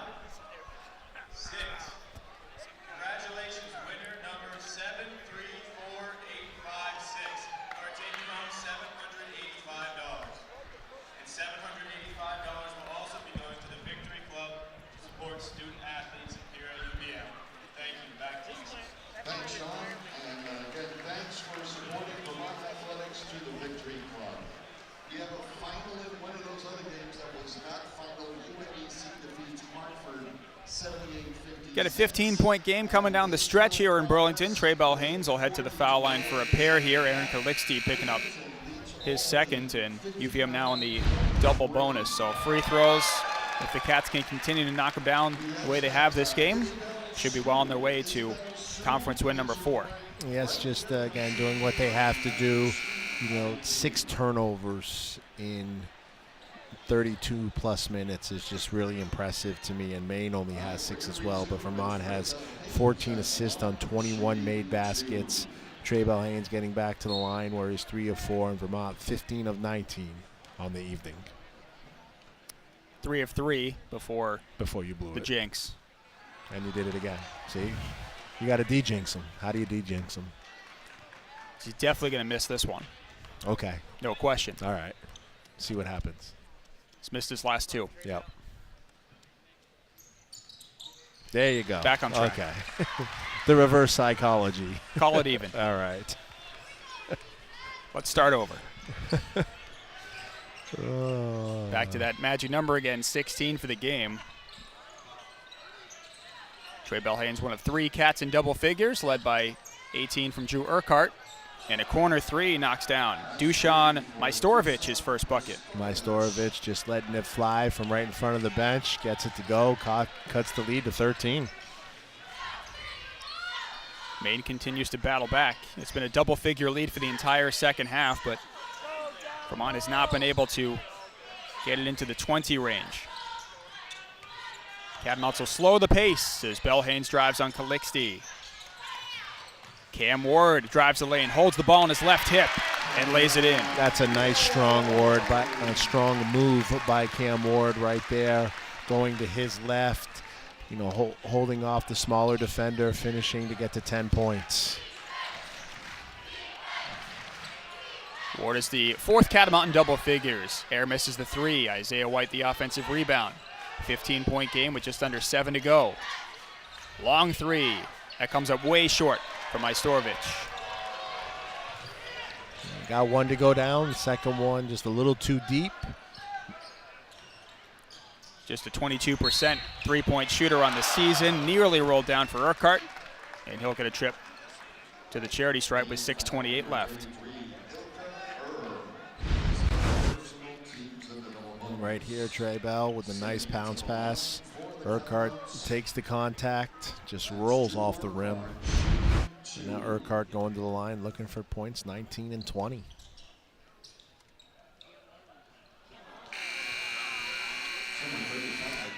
Yeah, it wasn't really close on that one. But again, you just watch it. He didn't really shoot it. He just kind of flung it up there, didn't stay with his follow through, didn't leave it up. Free throws was all about routine, practice, and confidence. That was so much smoother right there. Stayed with that follow through, knocks it down. He's got 19. Nice to see Drew respond after a couple of games where he played in foul trouble, having a big evening for the Catamounts. Drew has set a career high a couple of times this season, as Calixte will earn a trip to the line. Urquhart had 15 earlier this year against Coastal Carolina, 13 in the Kentucky game to open the season. And Calixte with 17 right now to lead all Maine scores. Yeah, just a nice move by Calixte right there, getting into the lane. He'll go back to the foul line, where he is almost a 90% free throw shooter, which is really impressive. That's pretty good. He's the best foul shooter in the league this year.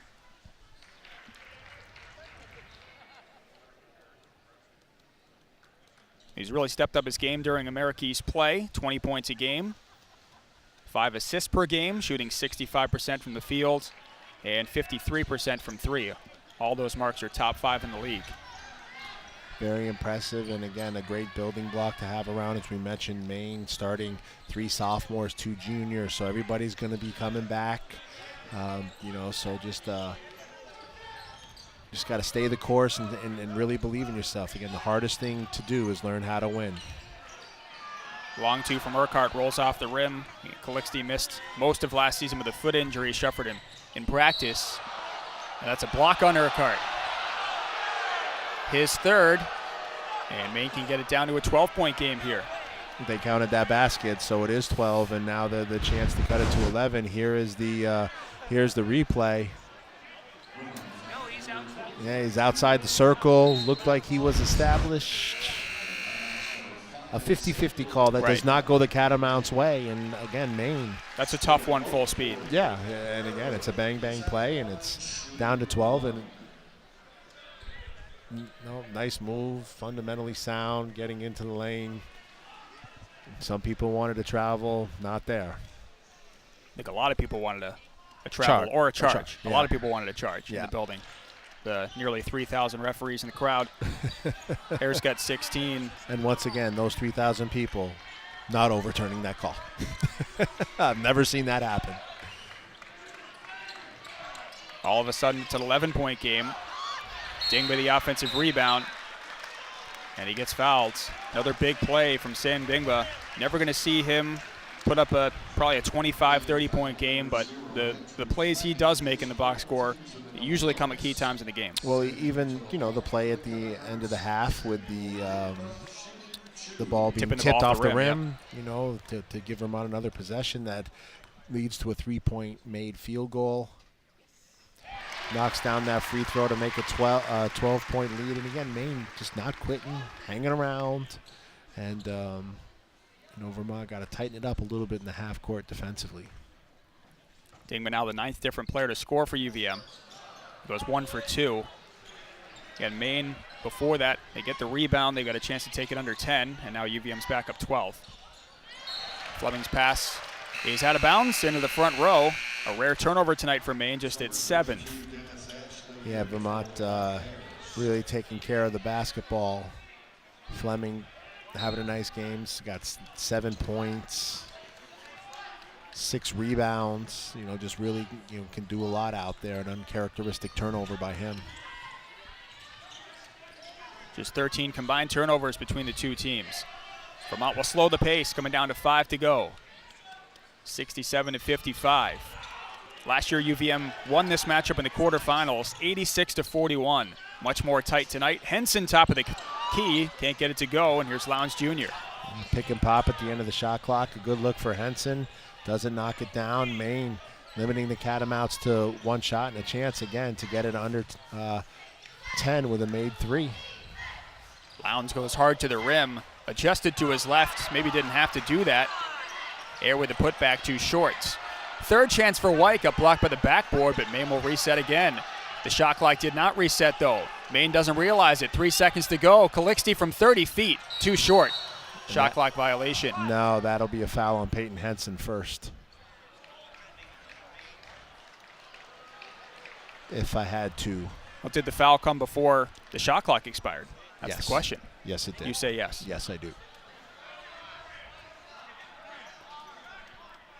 John Becker wants to know if it did. So 1-on-1 situation now as Maine's in the bonus. And Maine's offensive rebounding, which hasn't been a huge factor today, certainly was in that possession. No, again, I think they got this one right, as the foul occurred before the shot clock went off. And now Maine with a chance to get it to 10. In a possession that you're not going to send to the Basketball Hall of Fame right there. Do they credit the underside of the backboard for a block on that previous possession? And that's a great question, because that could have been an up and down, travel right there. But again, Maine taking advantage of it, and again, never saying die, never quitting. Well, Ilker Air with a second foul shot gets it down to a 10-point game. He's got 18 tonight, his second highest conference scoring game of the year at 23 against Binghamton. And some restless applause at Patrick Jim. Nice to hear a little energy in the building, now that we're 36 minutes into the game. The applause has a bit of a nervous energy. Yes, but, Vermont's been in such control. There really hasn't been the need for it. Lowndes Jr. wanted a charge, didn't get it, and Henson banks it home. Yeah, just a nice move by Peyton Henson right there. Getting that to go and calming the Catamount faithful. Dennis Ashley a pull-up. It's back to 10 with under 4 to play. Yeah, that's a nice pull-up right there going to his left. One hard dribble, planting on that inside foot, elevating and knocking down the jumper. Ashley at home against UVM last year had 9 off the bench. Maine has not beat Vermont at Patrick Gym since 2011. Winless against the Catamounts in 11 straight games overall. Bell Haynes enters to Drew Urquhart, who's got a team-high 19 tonight. Bell Haynes a double clutch 3 and knocks it down with the shot clock expiring. Again, just patience, and again, him finding that three-point shot in that three-point range. I mean, you're thinking he's going to the basket, and if he can start making those, it's over. It's over. There's just no way you can stop him. 6 threes in the last 2 games for the reigning America East Player of the Year. And just when Maine thought it had it getting it a little bit tighter, it's back to 13 with 3 to go at our final stoppage. It's the one and only. It's the University of Vermont dance team. Look at that coming back.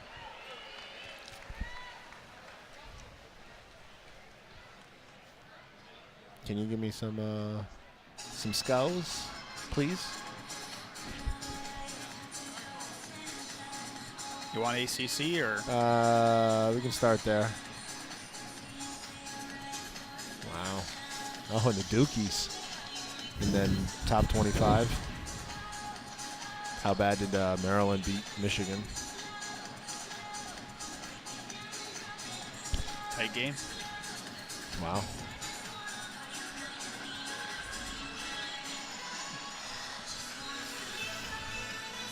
I still can't come to terms with West Virginia. They're so good. And Rutgers in the Big 12, or Rutgers in the Big 10 and West Virginia in the Big 12. Right.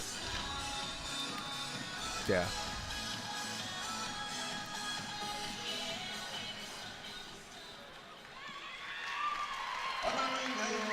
From the University of Vermont dance team, an update with just under the 4-minute media timeout in the other America East score at Binghamton. Binghamton leads Albany 66-52.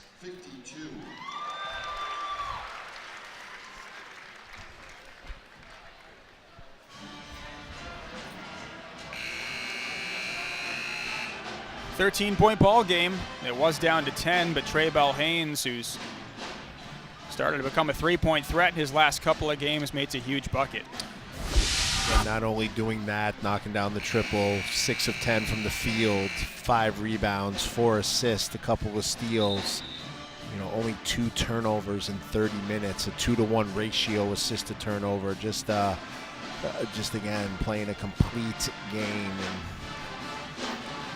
and making a case to repeat as the America East Player of the Year.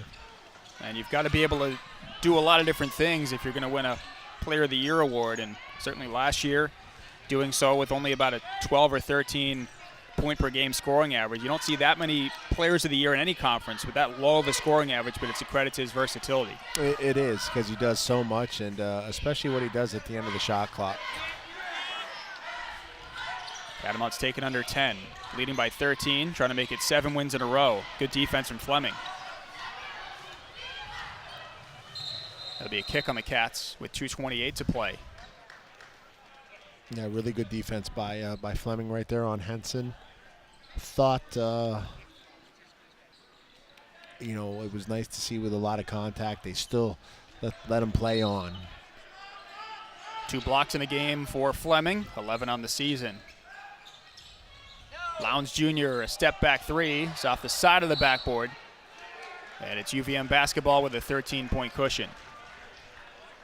And just solid defense right there by Vermont. Only 1 shot opportunity right there. Everett Duncan checks back in for Cam Ward, who's had another stellar performance off the bench for the Catamounts. And that is not Lowndes Jr.'s shot. He's 3 for 22 now from long range this season. Got some other guys on the floor. Calixte, certainly one of them, that can knock down the three. Lowndes couldn't connect from the corner, and Urquhart with the flush off the Bell Haynes feed. Once again, Trey Bell Haynes getting into the middle of the floor, finding his teammate Drew Urquhart, who goes up for the thunderous flush. And draws the charge at the other end. Great sequence with Drew Urquhart. Career high tonight, 21 points for Drew. 8 of 12 from the field, 5 of 7 at the line. And another great assist from Trey Bell Haynes. Yeah, Trey Bell Haynes again getting into the lane, taking care of the basketball, and finding Drew Urquhart to finish as Fleming fouls out for Maine. And Vermont in control right now for sure. 2 minutes to go. Again, the Catamounts play their next 2 on the road at New Hampshire and Durham on Thursday, and then at Hartford on Sunday. And Maine will play 4 of its next 5 games at home, beginning Thursday against Hartford, and then almost a week off before hosting New Hampshire. Yeah, it's that time of year, getting ready to get into February, and the fun time of year as a college basketball fan.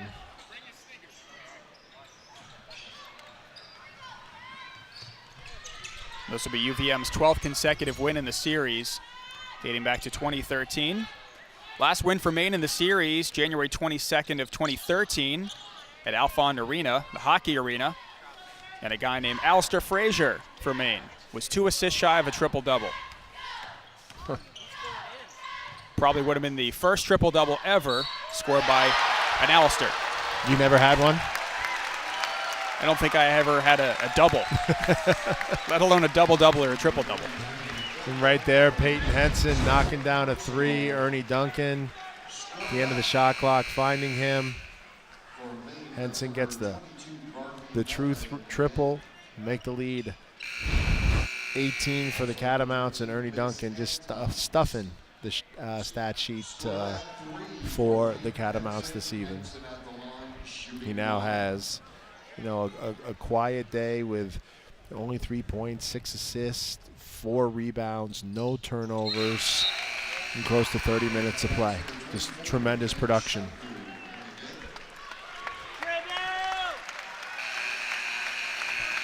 So 16 in the game now for Henson. He's 7 of 7 at the foul line. Trey Bell Haynes to the bench after another productive day. Won't quite get to the 20-point mark again. He had done that in back-to-back games with 18. And Drew Urquhart to the bench with a brand new career high of 21 at 19 in the conference opener against UMass Lowell. That's the 3rd different time this year he's set a new career high. And again, stepping up without Anthony Lamb in the lineup, really just playing relaxed, having some fun, and doing a lot of good things for Vermont. Turnaround is no good from Mix Antums, a rookie from Latvia. And the Catamounts can take it under a minute to go with a 19-point lead, their largest of the day. And again, give Maine a lot of credit. They got it down to 10 at one point, but UVM, with so many veteran players, made some huge plays down the stretch. The 3 by Bell Haynes, a couple of other 3-pointers, and now UVM will salt away the victory. Well, and again, the halves were eerily similar. It was 21-20.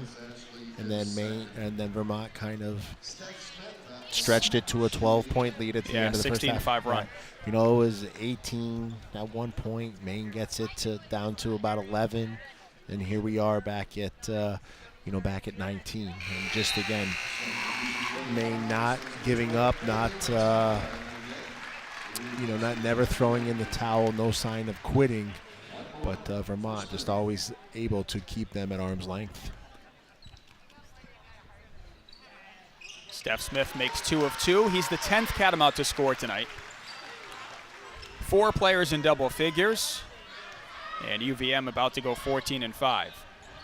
And 6-0 at home. Yeah, just another solid effort. But again, we'll see where we're at with 5 of their next 6 America East games on the road. Will be fun to watch. Back-to-back three-point looks for Danny Evans. Missed the first, makes the second.